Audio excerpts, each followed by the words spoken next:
चलिए आगे बढ़ते हैं। क्लास 10 मैथ चैप्टर 13 का माध्य का पग विचलन विधि। इससे पहले हम लोग पढ़ चुके हैं। कौन सा विधि पढ़े हैं माध्य निकालने का? कल्पित विधि। अभी पढ़ेंगे पग विचलन विधि। ठीक है, अभी पग विचलन विधि कैसे होता है, क्या होता है, जरा उस पर गौर करेंगे। वर्ग अंतराल यही रहेगा जो पहले था, उसी क्वेश्चन को बता रहे हैं। बारंबारता जो आपका पहले था, यानी कि ये दोनों दिया हुआ रहेगा। सिग्मा एफ आई निकाल लेंगे, यानी कि जोड़ करके इसको निकाल लेंगे। और वर्ग चिन्ह जैसे पहले बताया गया था, ऊपरी सीमा प्लस निम्न सीमा बटा 2 करते हुए, उसके बाद 10 का अंतराल है, वर्ग अंतराल 10 का है, ऊंचाई 10 का है, मैंने h 10 का है, हाइट, तो सब में 10 जोड़ते हुए इसको बना लेंगे वर्ग चिन्ह को। यहां तक कोई दिक्कत नहीं था। अब देखिए पग विचलन विधि में डी आई के जगह में यू आई ज्ञात करना पड़ेगा। और वो यू आई ज्ञात करने का जो फॉर्मूला होता है, सूत्र होता है, एक्स आई में ए घटा करके भागा दे देंगे एच से।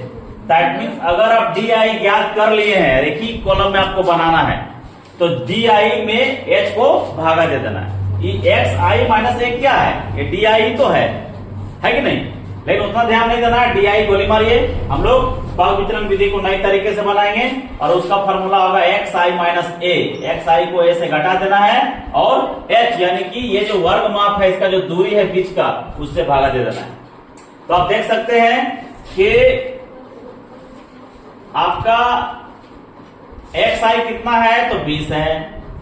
ए बराबर कितना लिए हैं आप? 50 लिए हैं। 2 से कितना से भागा जाएगा? ये 10 से। एच बराबर कितना है? 10 है। एच बराबर कितना है? 10 अंतराल 10 है ना? तब कितना आएगा उत्तर? इसका उत्तर हो जाएगा आपका 50 में से 20 गया तो माइनस 30 बटा 10 और काट देंगे तो कितना हो जाएगा उत्तर? -3 हो जाएगा। ठीक है, सेम कंडीशन इसके साथ भी अराइज करते हैं। यहाँ आपका 30 है, 30 में 50 घटेगा, बचेगा, जो भी बचेगा उसको 10 से भागा दे देंगे तो -20 बटा 10 काट देंगे तो कितना उत्तर आएगा? -2 उत्तर आएगा। फिर हम लोग आते हैं यहाँ पर 40 में से 50 को घटा देंगे, 10 से भागा दे देंगे, -10 बटा 10 काट देंगे तो -1 उत्तर आएगा, -1 लिखेंगे। कोई दिक्कत यहाँ तक? फिर हम लोग यहाँ आते हैं 50 में 50 घटाएंगे तो 0 होगा। 0 को 10 से भागा दे, चाहे 5000 से भागा दे, क्या होगा? 0 होगा।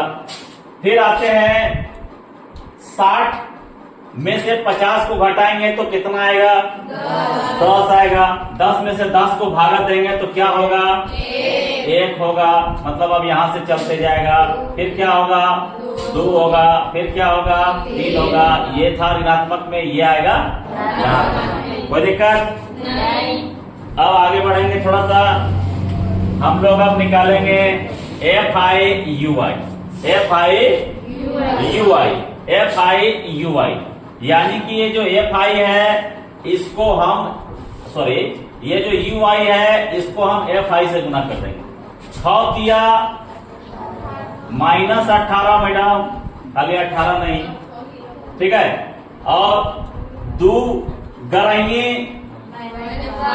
-22, 7 एकम -7, 0 चौका 0, 4 एकम 4, 2 दूनी 4, है ना?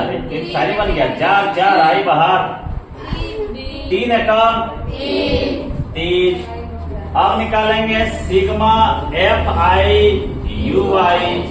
क्या करेंगे? पहले जोड़ देंगे इसको।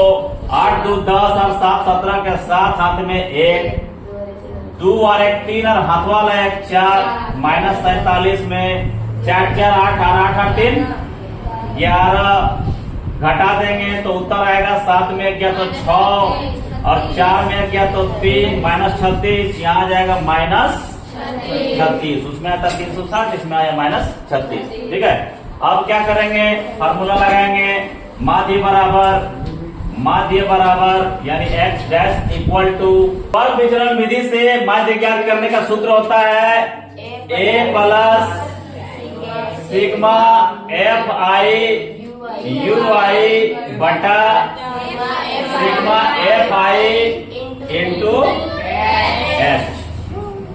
याद है ना? चलिए ठीक। अब a कितना है तो 50 है, plus sigma F I U I कितना है -36 है, बटा सिग्मा एफ आई कितना है तो 35 है। इसको चाहे तो ऐसे घेर सकते हैं, और एच कितना है तो 10 है।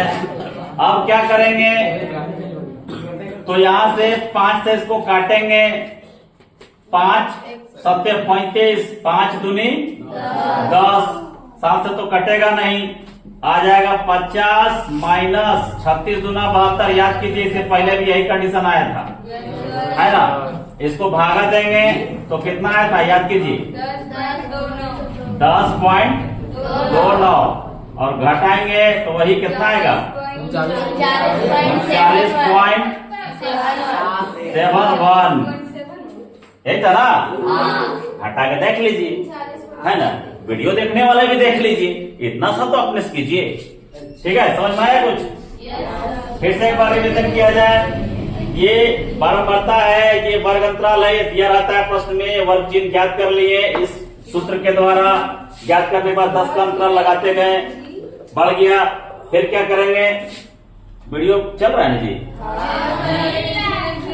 फिर उसके बाद जुड़ा जुड़ रहा है, लाइन कट गया ना, इसलिए अभी सही हुआ।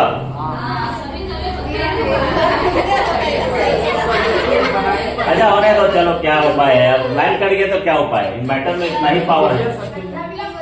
तो ये फिर इसको क्या करेंगे, यूआई ज्ञात करेंगे, फार्मूला देखें, यूआई ज्ञात कर लिए। यूआई ज्ञात करने के बाद एफ आई यूआई, कृपया हल्ला ना करे वाली के, एफ आई यूआई कर दिए। एफ आई यूआई यानी कि एफ आई को यूआई से गुना कर दिए, ये कंडीशन आ गया, कोई दिक्कत? उसके बाद तीनों को जोड़ दिए, तीनों को जोड़ दिए, इससे घटा दिए, आंसर आ गया, मैंने आंसर ये आया -36। फिर माध्य ज्ञात करने के लिए a प्लस कल्पित ये पग विचलन विधि का फार्मूला लगाए, a का मान दिए, सिग्मा एफ आई यू आई का मान दिए, सिग्मा एफ आई का मान दिए, गुना किए 10 से यानी ऊंचाई से, काट दिए, 5 7 35, 5 दूनी 10, गुना कर दिए, 72/7 आया, प्लस माइनस माइनस हो गया। उसके बाद 72/7 को भागा दिए, 10.29 आया, 50 को इससे घटा दिए तो 39.71। हमने बताया है कि चाहे प्रत्यक्ष विधि हो, चाहे पग विचलन विधि हो, चाहे कल्पित विधि हो, सबका आंसर एक ही आएगा। ठीक है, कोई दिक्कत? तीनों विधि यहाँ फाइनल हो जाता है। थोड़ा सा बोल लें का आज। वीडियो अच्छा लगे तो चैनल को सब्सक्राइब करें, लाइक करें, ऐसे बोलता है ना? हाँ, तो वही बोला। ठीक है, बाकी हमारे देश की पब्लिक बहुत तेज है, चालाक है, समझदार है, समझती है कि आदमी वीडियो क्यों बनाता है, सब्सक्राइब के लिए, लाइक के लिए, तो वो कर ही लेगी कमेंट, और वो भी कर लेगी। पब्लिक बहुत मतलब बहुत अच्छी भी है और तेज भी है। ठीक है, नोट करें इसको।